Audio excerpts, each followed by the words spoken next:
ओम। आज का प्रातः क्लास है 8/11/68।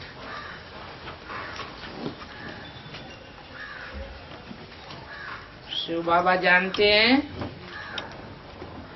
ये हमारे बच्चे आत्माएं हैं, दूसरे कोई धर्म पिता के बच्चे नहीं हैं। क्या अंतर होगा दूसरे धर्म पिताओं के बच्चों में और हमारे बच्चों में? है हम बच्चे आत्मस्थिति में ज्यादा आत्मस्थिति में रहते हैं। हाँ, तुम बच्चे पुरुषार्थ करके आखिरी न आत्मिक स्थिति में पक्के हो जाते हो।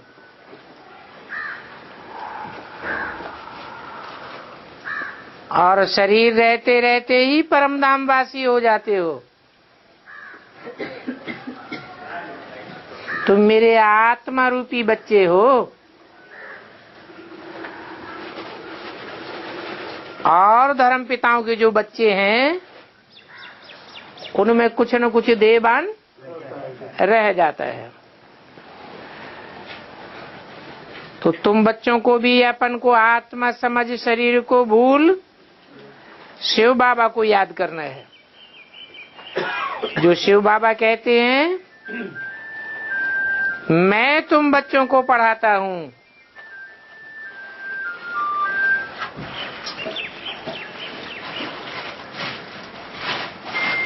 दूसरा कोई धर्म पिता तुमको नहीं पढ़ाता है और न तुम उनसे पढ़ते हो।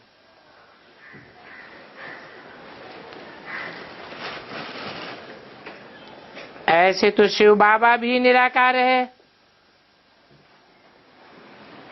और तुम आत्माएं भी निराकार हो। यहाँ इस सृष्टि में आकर के पार्ट बजाते हो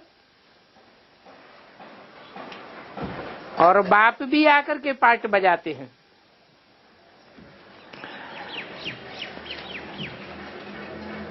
अंतर क्या है? पाँच साल एक ही बार आते हैं। बाप सिर्फ एक ही बार एक कल्प में आते हैं, कलयुग के अंत और सतयुग के आदि तुम्हारे अंतिम 84वें जन्म में आते हैं।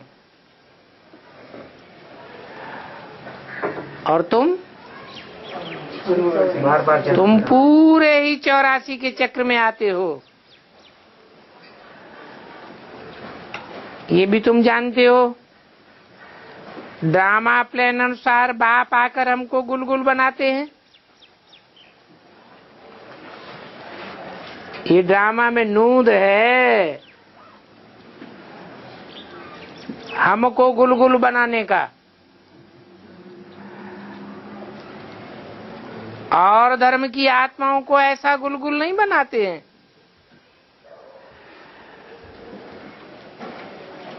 तो तुम बच्चों को भी सभी अवगुणों को छोड़ गुणवान बनना चाहिए।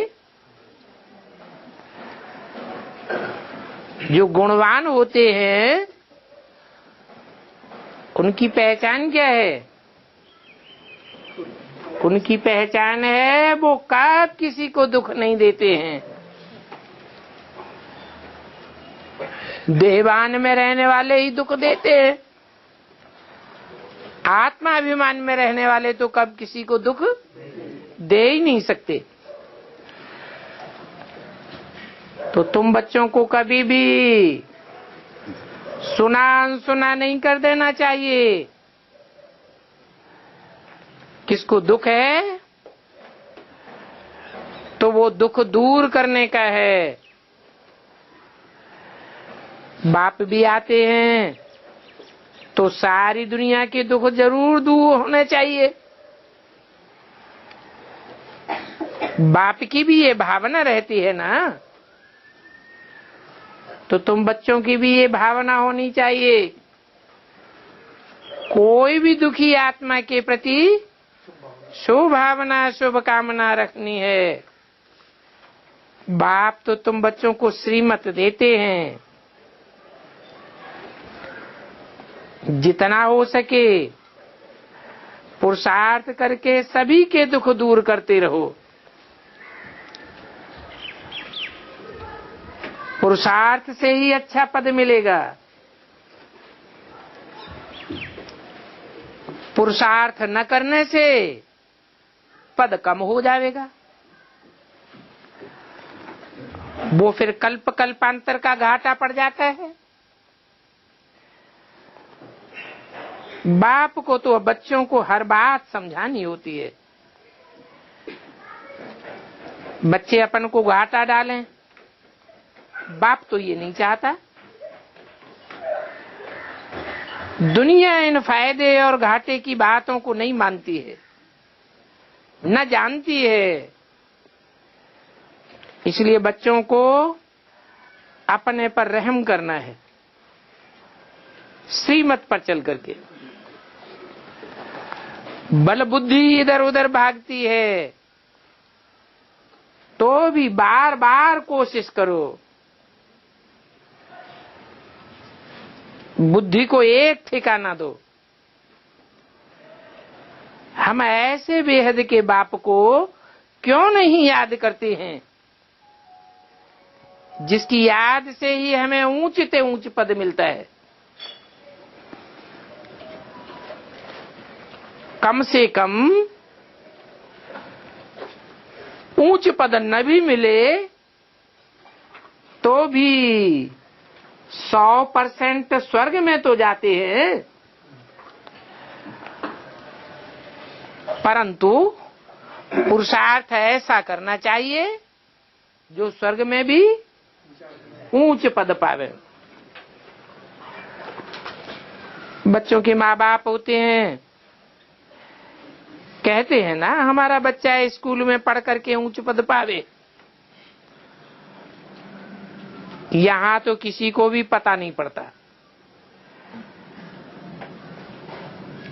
तुम्हारे मित्र संबंधी ये नहीं जानते कि तुम क्या पढ़ाई पढ़ते हो।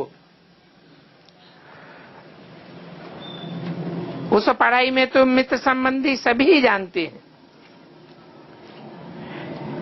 इसमें कोई जानते हैं, कोई नहीं जानते हैं।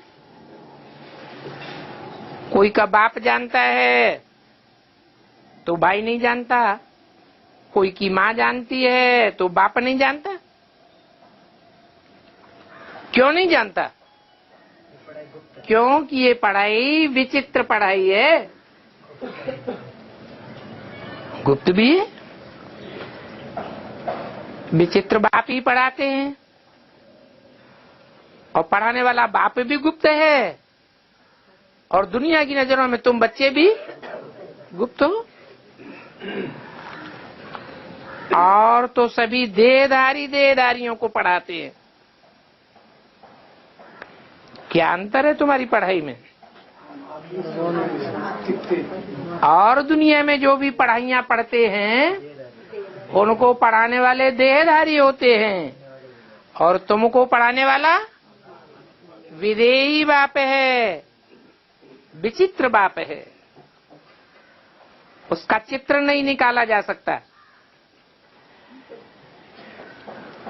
तो विचित्र पढ़ाई है और विचित्र पढ़ाने वाला है। इस बात को नंबरवार तुम बच्चे समझते हो।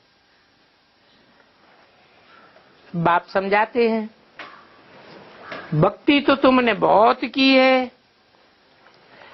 अथाह भक्ति की है,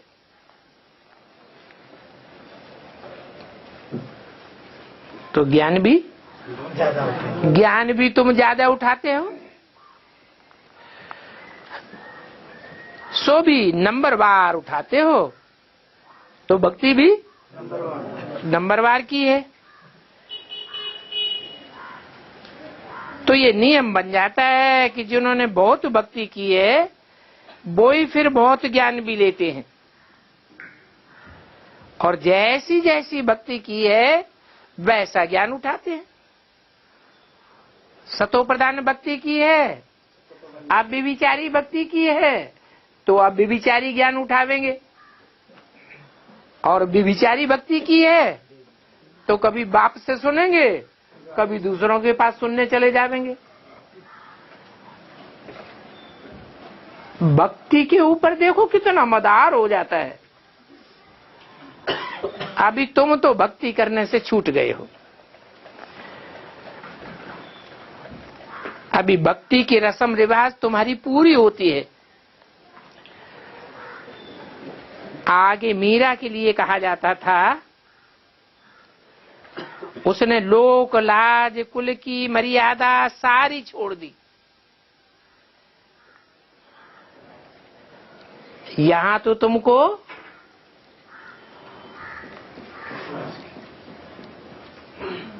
दुनियावी लोक लाज कुल की मर्यादा सारी नहीं छोड़ना है।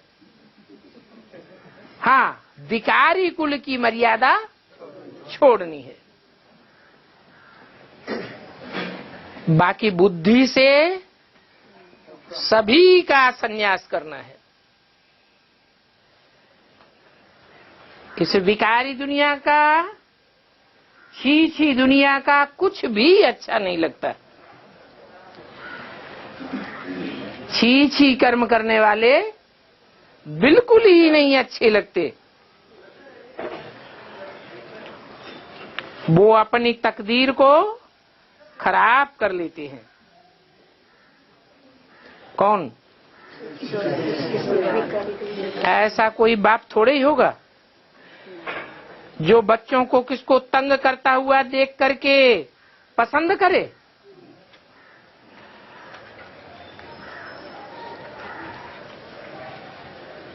कोई बच्चा नहीं पढ़ता है तो उसका न पढ़ना पसंद करे। तुम बच्चे जानते हो, वहां तो कोई ऐसे बच्चे होते ही नहीं। कहां? नई दुनिया में नाम ये देवी देवताएं, कितना विचित्र नाम है। देवी माने देने वाली, और देव वो भी देने वाले। कोई से लेने की आस नहीं रखते, देते हैं तो उनको देवी देवता कहा जाता है। तो अपनी जांच करनी है, हमारे में दैवी गुण हैं। सहनशील भी बनना होता है। लड़ाई में कितना सहनशील बनते हैं।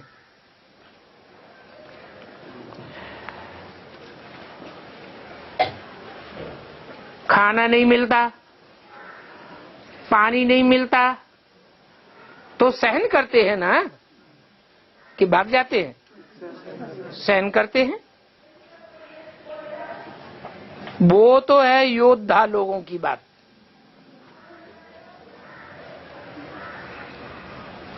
जो देह अभिमानी योद्धाएं होते हैं, हिंसक लड़ाई लड़ते हैं, उनकी बात है। और तुम्हारी लड़ाई तो बड़ी मीठी है। बाप को याद करने में कोई लड़ाई की बात नहीं है। बाकी हाँ, इसमें माया बेहन डालती है, तो इनकी संभाल करनी होती है। और माया पर विजय तो हमको पानी ही है। तुम जानते हो, हम कल्प कल्प जो कुछ करते आए हैं, बिल्कुल एक्यूरेट वही पुरुषार्थ चलता है जो कल्प पहले चलता आया। सतयुग में तुम जानते हो, हम पद्मा पदम भाग्यशाली बनते हैं, अथाह सुखी रहते हैं। ऐसे सुखों को अभी तुम बच्चे लात मत मारो।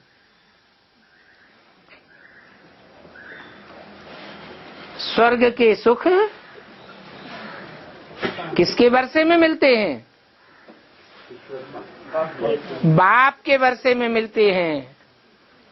हद के बाप के वर्षे में नहीं। बेहद के बाप के वर्षे में मिलते हैं और सारे कल्प में एक ही बार ये वर्षा मिलता है। तो ऐसे सुखों को लात नहीं लगाना। कल्प कल्प बाप तुमको ऐसे ही समझाते हैं। ये कोई नई बात नहीं है, बहुत पुरानी बात है। बाप तो चाहते हैं बच्चे पूरा पूरा गुलगुल बने। लौकिक बाप की भी दिल होगी हमारे बच्चे अच्छे सयाने बने। पारलौकिक बाप तो आते ही हैं कांटों को फूल बनाने। तो तुम बच्चों को ऐसा बनना चाहिए ना, मनसा वाचा कर्मणा, अच्छे से अच्छा फूल बनना है। माया तो बहुत धोखा देने वाली है, तो इनकी बहुत संभाल रखनी है। मंजिल बड़ी भारी है। आधा कल्प से तुम्हारी क्रिमिनल दृष्टि बनी है। उस क्रिमिनल आई को एक ही जन्म में सिविल आई बनाना है। जैसे लक्ष्मी नारायण की दृष्टि है। ये सर्वगुण संपन्न 16 कला संपूर्ण संपूर्ण हिंसक मर्यादा पुरुषोत्तम है ना। इनकी वो क्रिमिनल दृष्टि कभी होती नहीं, क्योंकि वहां रावण ही नहीं होता। और ये कोई नई बात भी नहीं है। तुमने अनेक बार यह पद पाया है। दुनिया को तो बिल्कुल पता नहीं है कि ये क्या पढ़ाई पढ़ते हैं। बाप तुम्हारी शुभ आस पूरी करने आते हैं। अशुभ आशाएं माया रावण की होती है, तुम्हारी तो शुभ आशाएं हैं। 8/11/68 की वाणी का दूसरा पेज।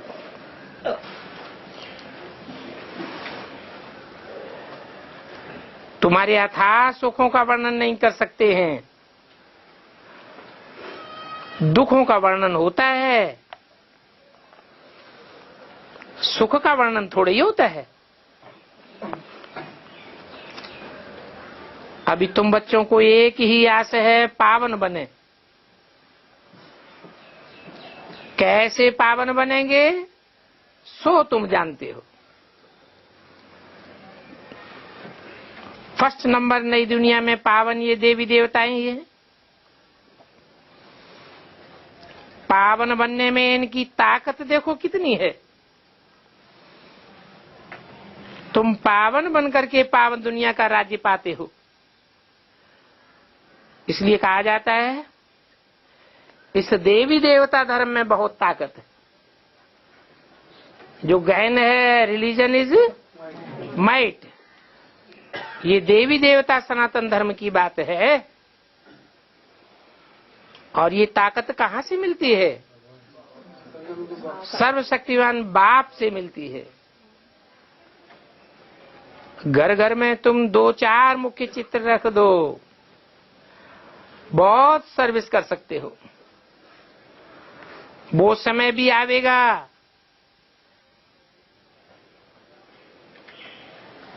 कि सारे देश में कर्फ्यू लग जाएगा, तो तुम कहीं भी आए जाए नहीं सकेंगे।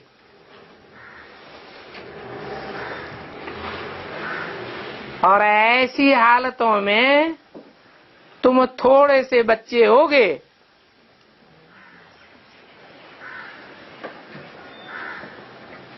जो सच्चे ब्राह्मण बनकर सच्ची गीता सुनाने वाले रहोगे।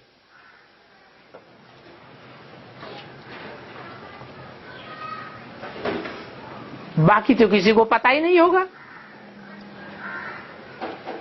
तुम्हारे पास बड़ी सहज नॉलेज है। जिनके घर वाले सभी आते हैं, शांति लगी पड़ी है। उन्हों के लिए तो बहुत सहज है। किन्हों के लिए? जिनका पूरा परिवार ज्ञान में चलता है। तो 2-4 मुख्य चित्र रखे हों, ये त्रिमूर्ति, ये गोला, ये झाड़ और सीढ़ी का चित्र, ये बिल्कुल काफी है। इनके साथ गीता का भगवान कृष्ण नहीं, वो चित्र भी अच्छा है और है भी कितना सहज। उस चित्र में क्या लिखा है, क्या छपा है?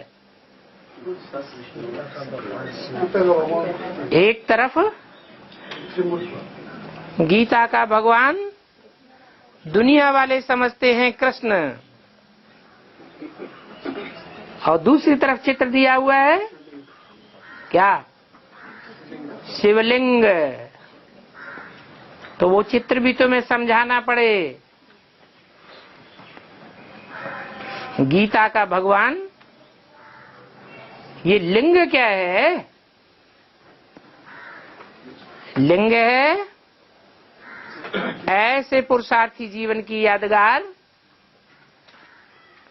जो एक ही जन्म में नर से नारायण बन जाता है। एक ही जन्म में संपूर्ण साकारी, संपूर्ण देह अभिमानी से संपूर्ण निर्विकारी निराकारी बन जाता है। बाप समान स्टेज को पाता है। जैसे बाप शिव को हाथ पांव नाक आंख कान नहीं है, वो तो प्रवेश करता है, परंतु जिसमें प्रवेश करता है उस मुकर्रर रथ में तो हाथ पांव नाक आंख कान होते हैं। कौन से जीवन में? पुरुषार्थी जीवन में। और पुरुषार्थ जब संपन्न स्टेज को होता है, संपन्न स्टेज पाता है, तो हाथ पांव नाक आंख कान ऐसी स्टेज धारण कर लेते हैं जैसे कि देखते हुए, आंखों से देखते हुए न देखना, कानों से सुनते हुए भी न सुनना।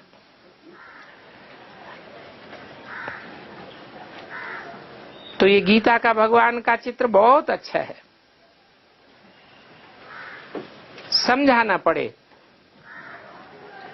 कि लिंग है निराकारी पुरुषार्थी जीवन की संपूर्णता की यादगार, और उसमें ज्योति बिंदु है। लिंग में बिंदु रखते हैं ना, वो है शिव की यादगार। समझाना तो सहज है, इसमें कोई पैसा आदि खर्च नहीं होता है, और तुम्हारे पास चित्र तो रखे ही हैं। चित्रों को देखने से भी ज्ञान स्मृति में आ जाता है। उन चित्रों की एक कोठरी बनी पड़ी हो, उस कोठरी में भल तुम सो जाओ, अगर श्रीमत पर चलते रहे तो क्या, परंतु ये पता नहीं है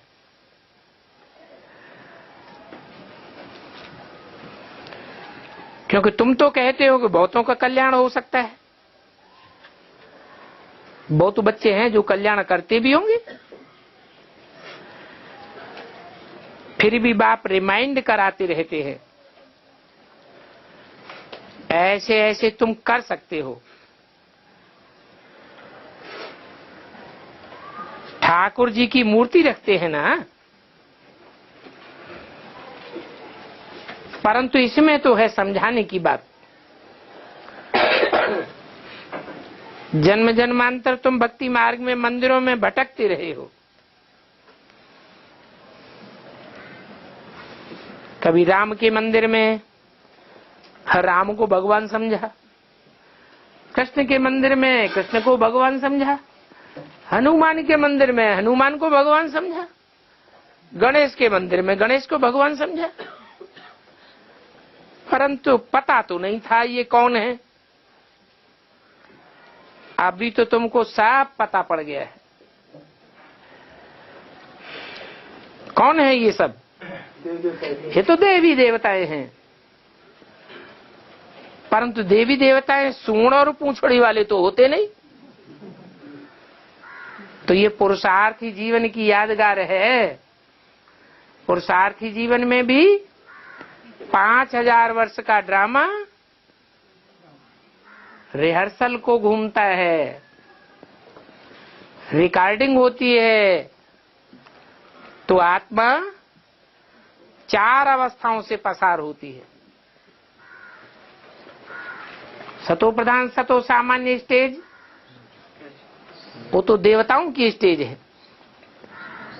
मानवीय कर्म द्वापर युग से शुरू होते हैं।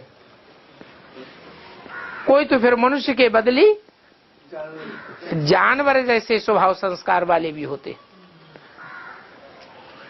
सारी पुरुषार्थी जीवन की ही बात है। तो समझने समझाने की बातें हैं। मंदिरों में देवियों की पूजा करते हैं, फिर उनको पानी में जाकर डुबो देते हैं। कहाँ की यादगार है? तुम बच्चों की ही यादगार है। तुम जब अच्छा सतो प्रधान पुरुषार्थ करते हो तो देवियों के मुआफिक तुम्हारी पूजा लोग करते हैं। जब तमो प्रधान बनती हो तो तुम डुबो देते। कितनी अथाह मूर्खता भक्ति मार्ग में करते हैं, जानते तो कुछ भी नहीं। अभी तुम बच्चे तो सब कुछ समझ गए हो। वो भक्त लोग कितना खर्चा करते हैं। तुम भी जब भक्त थे तो उन देवियों के पीछे कितना खर्चा किया। गुणियों का खेल करते रहते थे। रचयिता भी बनते हैं, फिर उनकी पालना भी करते हैं, फिर उनको खलास भी कर देते, तो विनाशकर्ता भी बन जाते हैं। इसलिए भक्ति मार्ग में अपन को ही भगवान कह दिया है। क्या हमें ही देवी देवता बनाने वाले हैं, हम ही उनकी पालना करने वाले हैं और हम ही उनका विनाश करने वाले हैं। तो हम ही देवी देवता के बदली क्या है? भगवान है। एक्ट भी ऐसे करते हैं जैसे भगवान की एक्ट हो। कई तो फिर रोने भी लग पड़ते हैं। देवियों को, गणेश को जब डुबोने ले जाते हैं तो लगाव लगा हुआ होता है, तो रोने भी लग पड़ते हैं। हू बहू रोते हैं जैसे मुर्दे को शमशान में ले जाते हैं। शमशान में ले जाते हैं तो रोते हैं ना। तो ये भी देवियों को जब डुबोने ले जाते हैं तो ये कन्या माताएं बहुत रोती हैं। क्यों रोती हैं?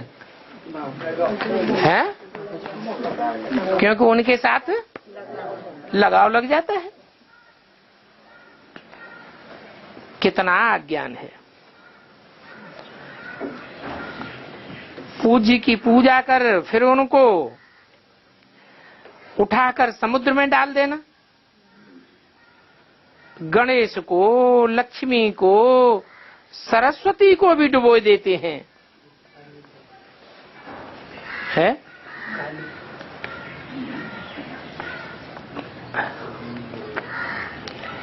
कितनी मूर्खता है।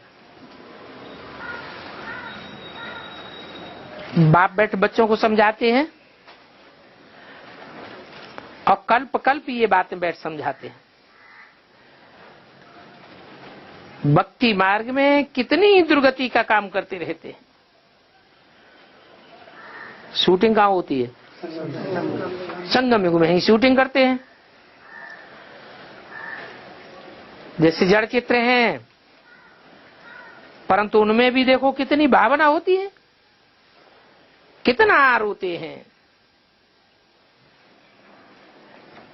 नहीं तो रोना होता है चैतन्य के लिए, जड़ के लिए थोड़ा ही रोना होता है, परंतु उन्हों का भाव ऐसा बन जाता है। उनको कोई समझाने वाला तो है नहीं, तो बाप आकर तुम बच्चों को रियलाइज कराते हैं कि ये तुम क्या कर रहे हो।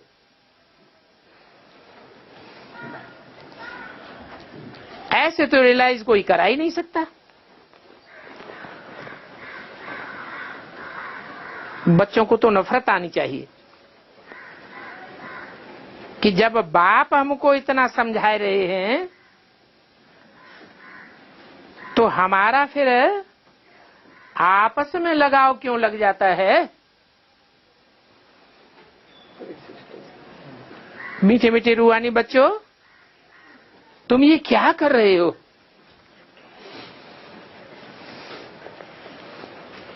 समझाने से समझते ही नहीं। इनको कहते ही है विषय वैतरणी नदी। ऐसे नहीं कि वहां कोई क्षीर सागर होता है, परंतु वहां हर चीज ढेर की ढेर होती है। क्षीर माने दूध की बनी हुई मिठास। यहाँ तो दूध कितना कॉस्टली है, और वहां दूध ढेर का ढेर होता है। ढेर की ढेर गैया होती हैं शुद्ध दूध देने वाली, और वहां कोई चीज पर पैसे नहीं लगते। और यहाँ तो कितना पैसा देना पड़ता है। वहां तो पैसे होते ही नहीं है। सिक्का रुपया नोट होंगे ही नहीं। सोने के सिक्के वहां देखने में आते हैं। कहाँ है? नहीं, सूक्ष्म वतन की बात बताई। जो ध्यान में जाने वाली होती थी ना, वो ध्यान में जाती थी। जबकि तुम जानते हो वहां सोना मकान में ही ढेर का ढेर होता है, तो सिक्कों की क्या दरकार। सोने की तो वहां ईंटें लगती हैं।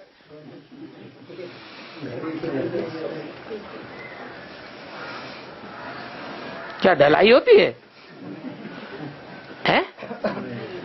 ईंटों की वहां ढलाई होती है सोने की। तो सिद्ध होता है कि वहां सोने चांदी का कोई मूल्य होता ही नहीं। यहाँ तो देखो कितनी कीमत बढ़ती जाती है। चांदी का ताला कब 7 रुपए का सुना क्या? बाबा के जमाने की बात है। अभी तो 70 तो क्या 700 रुपए में भी नहीं बनता है। ताला होता है 1 किलो का है। और चांदी की कीमत क्या हो गई? इसको कहा जाता है पिछाड़ी। सो भी तुम बच्चे जानते हो, एक एक बात में कितना वंडर है। अब मनुष्य तो मनुष्य ही है, वो देवताएं भी मनुष्य हैं, परंतु उनका नाम है देवता, इनका नाम है मनुष्य। क्या अंतर है?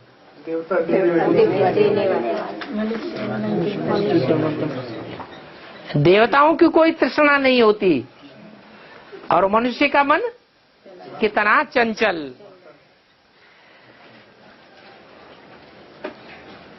इन देवताओं के आगे मनुष्य अपनी गंदगी जाहिर करते हैं। हम नीच हैं, कपटी हैं, पापी हैं, हमारे में कोई गुण नहीं है, आप ही तरस परोई। अभी तुम बच्चों की बुद्धि में तो ये अहम ऑब्जेक्ट है, हम ये मनुष्य से देवता बनते हैं। देवताओं में दैवी गुण है, ये तो सभी जानते हैं।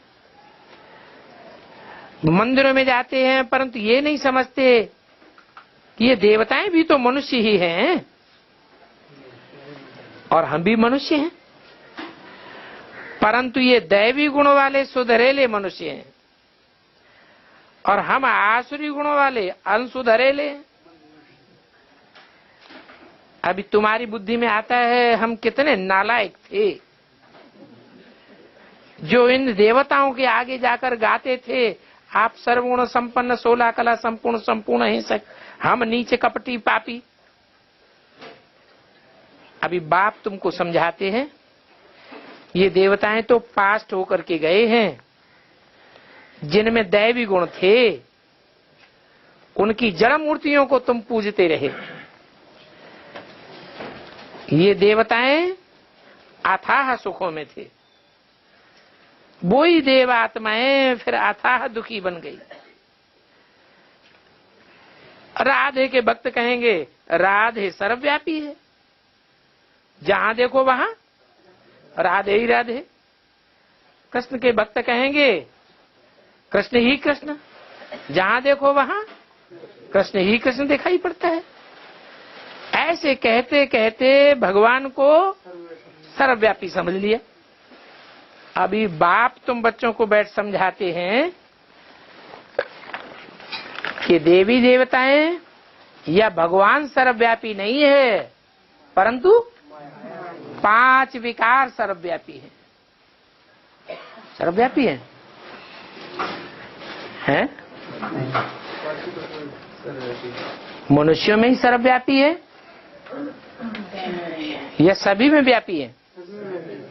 मनुष्य बिगड़ता है तो सब बिगड़ जाते हैं, मनुष्य सुधरता है तो सब सुधर जाते हैं। मनुष्य चैतन्य है, वो ज्ञान ले सकता है, वो जल्दी सुधर जाता है। जड़ जीव जंतु मनुष्य के सुधरने के बाद, मनुष्य के वाइब्रेशन से बाद में सुधर जाते हैं। अभी तुम विचार करते हो कि कैसे हम ऊपर से नीचे गिरते गिरते एकदम पट्ट में आकर के पड़े हैं। 8/11/68 की वाणी का 3रा पेज। भारतवासी कितना साहूकार थे, अभी तो देखो कितना कर्जा उठाते रहते हैं, हैं? कर्जा उठाते हैं, हैं? बैंकों में पैसे नहीं पड़े हुए हैं ढेर सारे? विश्व बैंक से लेते हैं ना। विश्व बैंक से तो सरकार लेती है, यथा राजा तथा प्रजा भी होती है। अगर सरकार लेती है तो इसका मतलब ढेर की ढेर प्रजा भी ऐसी होगी जो कर्जे से अपना जिंदगी चला रही है। कर्जा देने वालों की संख्या कम या लेने वालों की कम? कर्जा देने वालों की संख्या कम और लेने वालों की ढेर की ढेर।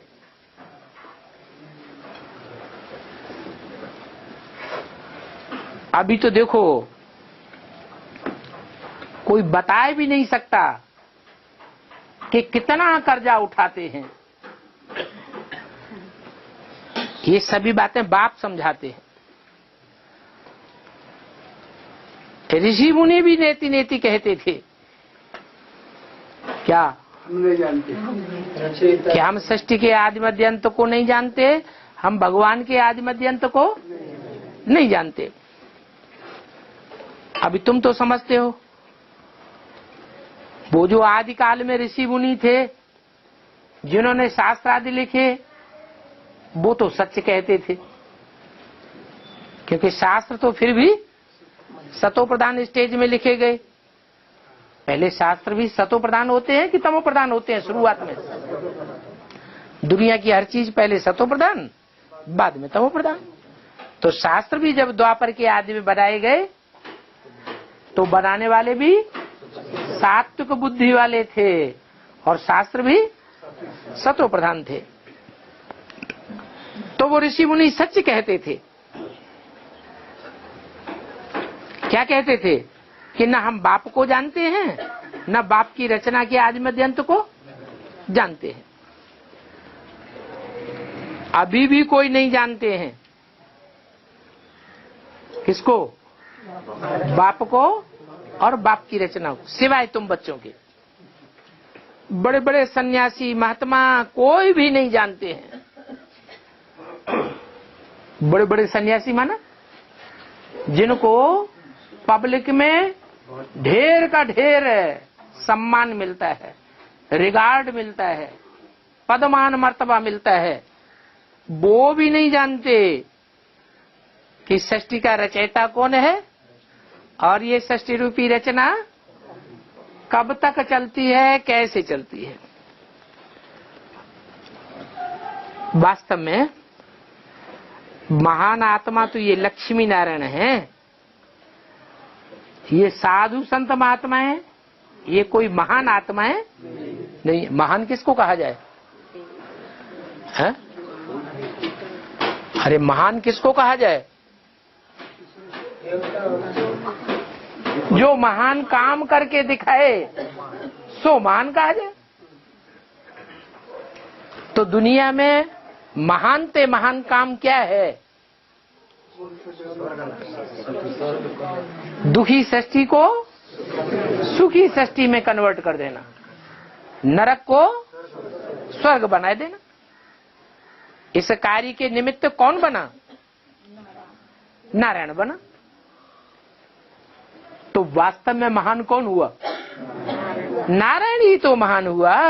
ये साधु संत महात्मा है, ये तो खुद भी नीचे गिरते हैं और सृष्टि को भी नीचे गिराते हैं, खुद भी दुखी होते हैं और सारी सृष्टि को भी दुखी कर देते हैं। ये महान किस बात में हो गए?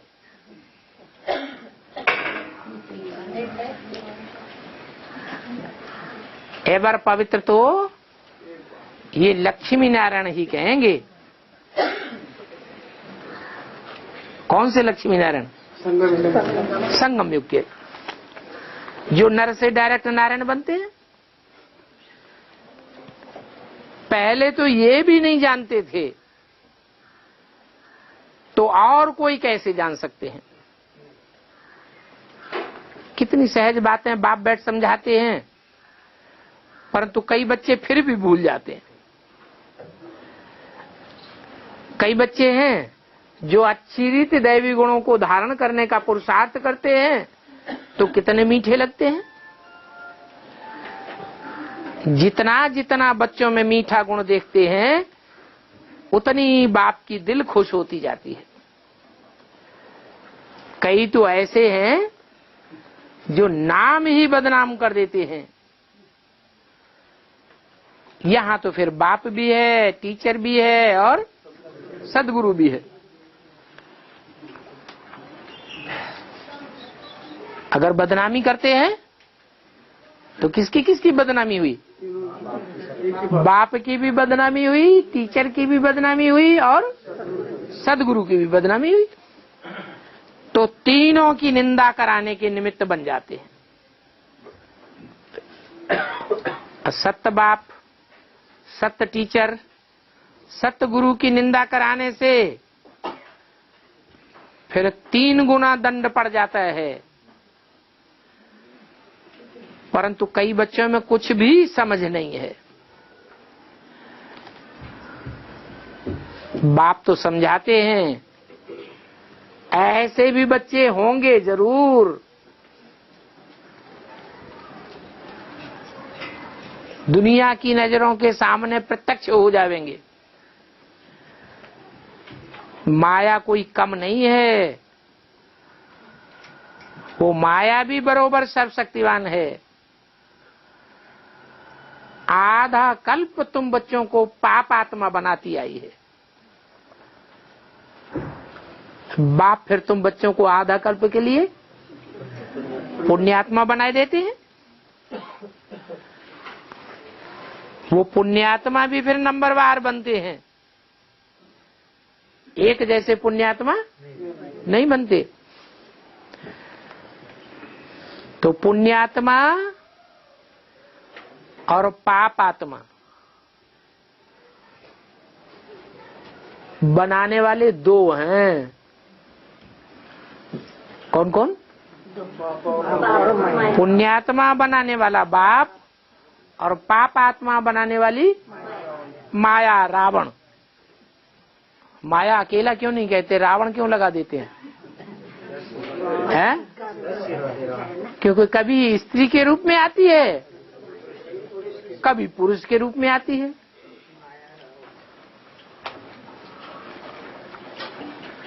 इसी दुनिया के पुरुष होते हैं, इसी दुनिया के माया होती है। तो ये बनाने वाले दो हैं, इनको कहा जाता है राम और रावण। राम परम आत्मा को ही कहते हैं। क्या? परमात्मा को ही कहते हैं। क्यों? शिव को नहीं कहते हैं?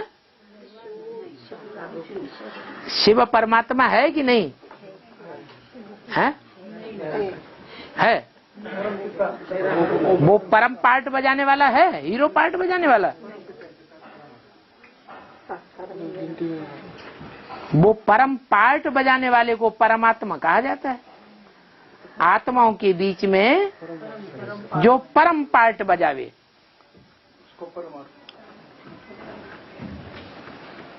उसकी आत्माओं से भेंट की जाती है। किसकी? परमात्मा की। शिव की भेंट की जा सकती है? भेंट थोड़ा ही कर सकते शिव की, वो तो विचित्र है।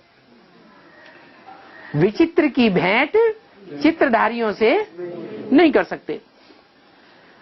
तो राम परमात्मा को ही कहते हैं। राम राम कह करके माला फेरते हैं ना, तो राम राम कह करके फिर पिछाड़ी में शिव को नमस्कार करते हैं। माला में ऊपर जो फूल होता है ना, पूरी माला राम राम राम राम राम राम राम कह के फेर ली। फिर पिछाड़ी में जो फूल है हल्का फुल्का, उसे माथे से लगाते हैं, उसे सर नवाते हैं। क्यों? और राम को सर क्यों नहीं? राम राम राम राम इतने राम राम कहे, इतने मन के, उनको सर क्यों नहीं नवाते हैं? क्यों? उनमें अव्वल नंबर नहीं है कोई, उनमें अव्वल नंबर भले हो, लेकिन पुरुषार्थी जीवन है, वो सर नवाने योग्य नहीं है। सर नवाने योग्य उसमें सिर्फ कौन है? उस राम में शिव है। तो देखो, पूरी माला राम राम कह के घुमावेंगे, फिर लास्ट में जाकर शिव को नमन करते हैं। और जो मणके हैं वो भी प्रवेश करने की योग्यता रखते हैं। माला के मणके प्रवेश करने की योग्यता रखते हैं, और जो ऊपर फूल है वो भी प्रवेश करने की योग्यता रखता है। फिर अंतर क्या है? वो सदा प्योर जन्म मरण वो बाप है आत्माओं का, जो सिर्फ एक में ही प्रवेश करता है, बाप बनकर, टीचर बनकर, सुप्रीम गुरु बनकर। और जो मणके हैं वो तो 84 जन्म लेते हैं।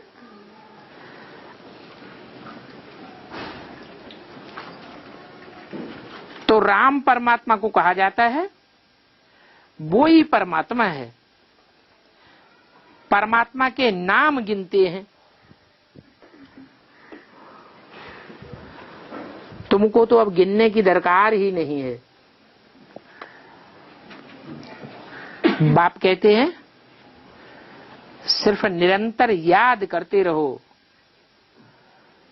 तो तुम्हारे पाप कटते जाएंगे।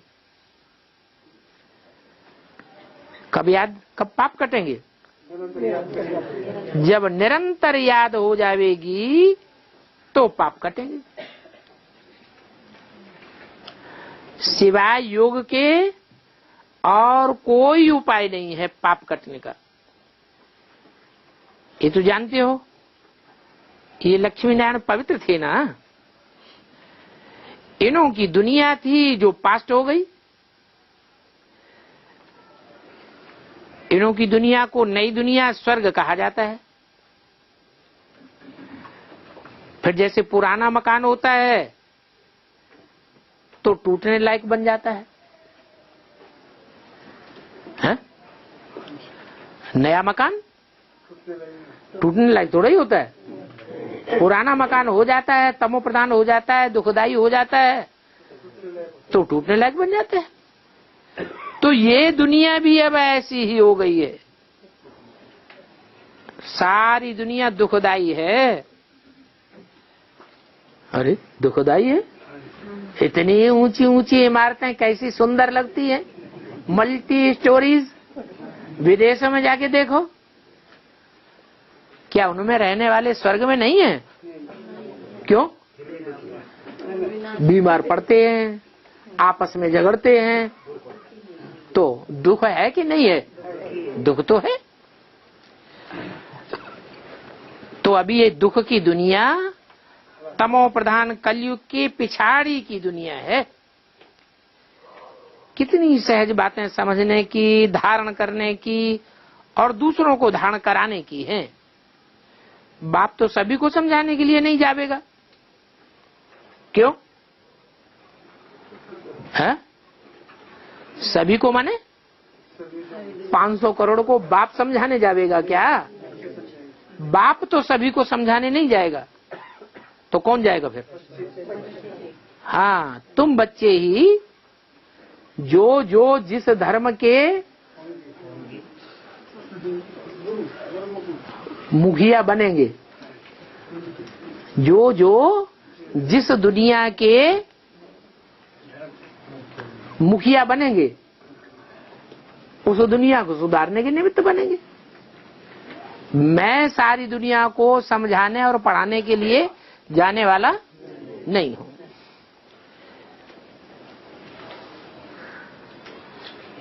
तो तुम बच्चे भी हो ऑन गॉडली सर्विस। बाप जो सर्विस सिखलाते हैं हम वो ही सर्विस करते हैं। वो दुनिया वालों की है डॉगली सर्विस और तुम्हारी है गॉडली सर्विस। अच्छा, तुम नहीं करते हो डॉगली सर्विस? करते थे। ए तो भैया हाथ झाड़ के अलग हो गया है। आपने पूरा परिचय देने के बाद वो डॉगली पढ़ने की दरकार ही नहीं। अच्छा, प्रॉपर्टी पड़ी होगी ढेर सारी।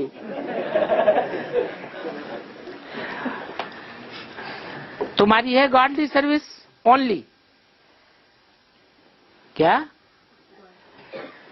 वो डॉग बिचेस बनाते हैं डॉगली सर्विस करके, और तुम गॉडिस बनाते हो। डॉग बिचेस बने, कुत्ता कुतिया, वो कुत्ता कुतिया बनाते, देखते रहेगी नहीं। तुम तो गॉडिस बनाते हो। इसलिए वंदे मातरम गाया जाता है। क्या? क्यों वंदे पितरम क्यों नहीं गाया जाता है? दुर्योधन तो शासन ही रहेंगे, सुधरेंगे नहीं।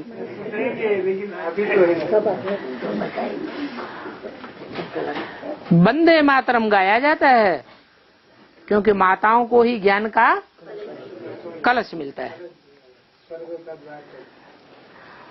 ऐसे तो माता के साथ पिता भी तो है ना, है? जगत माता है, जगदम्बा है, तो क्या विधवा है? सधवा है। तुम्हारा नाम ऊंच करने के लिए बाबा ने कलश तुम माताओं को दिया है। किसका नाम ऊंच करने के लिए? माताओं का नाम बाला करने के लिए बाबा ने कलश माताओं को दिया है। ऐसे नहीं कि पुरुषों को कलश नहीं मिलता है, मिलता तो सभी को है, परंतु कोई मिसयूज कर देते हैं।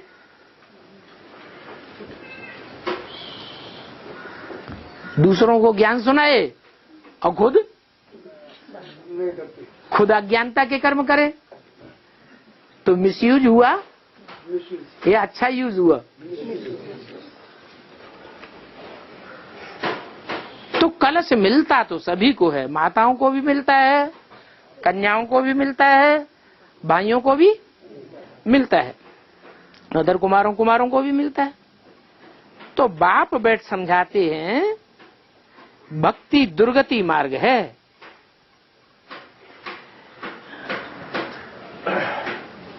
देवताओं के चित्र से भी पुराना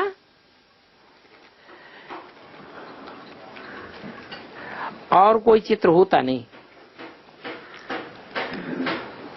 परंतु उन देवताओं के चित्र से भी पुरावा नहीं होता,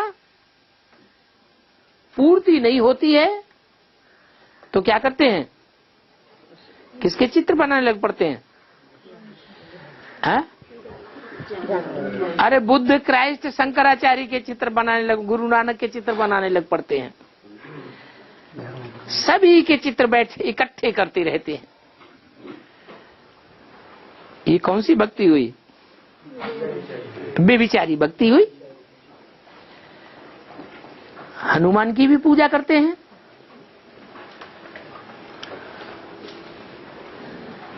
पूंछड़ी वाला देवता।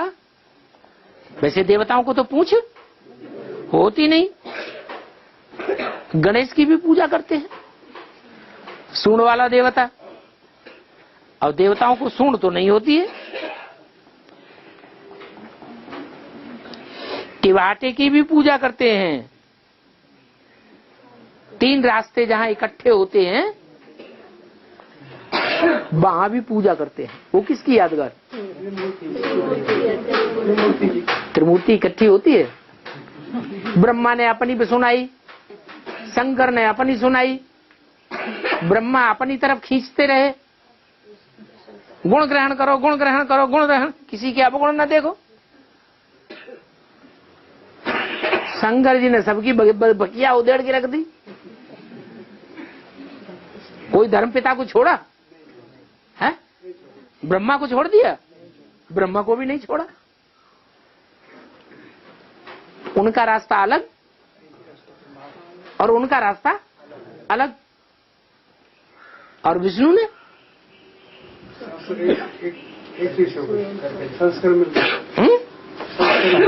विष्णु ने क्या किया? संस्कार मिलाया। विष्णु ने दोनों को मिलाया तो, लेकिन टू लेट हो गया। कितना लेट हो गया? इतना लेट हो गया कि अष्ट देवों की लिस्ट में आ ही नहीं सका। तो टू लेट हो गया ना। ब्रह्मा भी अष्ट देवों की लिस्ट में आ ही नहीं सका। तो देखो, व्यभिचारी भक्ति से फिर रिजल्ट क्या निकलेगा? जब बाप आते हैं तो जो व्यभिचारी भक्ति करते हैं वो फिर व्यभिचारी ज्ञान उठाने लग पड़ते हैं। बात चल रही थी टिबाटे की। टिबाटा क्या होता है? जहाँ मिलते हैं तो जरूर कोई ऐसी बात है, ऐसा समय भी आता है संगम युग में जब ब्रह्मा का रास्ता, विष्णु का रास्ता और शंकर का रास्ता, तीनों रास्ते एक ठिकाने पर मिल जाते हैं। त्रिमूर्ति भवन तैयार हो जाता है। उसे न कहेंगे ब्रह्मा का मंदिर, न कहेंगे शंकर का मंदिर, न कहेंगे विष्णु का मंदिर। कौन सा मंदिर होता है? त्रिमूर्ति मंदिर। तीनों मूर्तियां इकट्ठी हो जाती हैं, तीनों के संस्कार स्वभाव मिलकर एक हो जाते हैं। ओम शांति।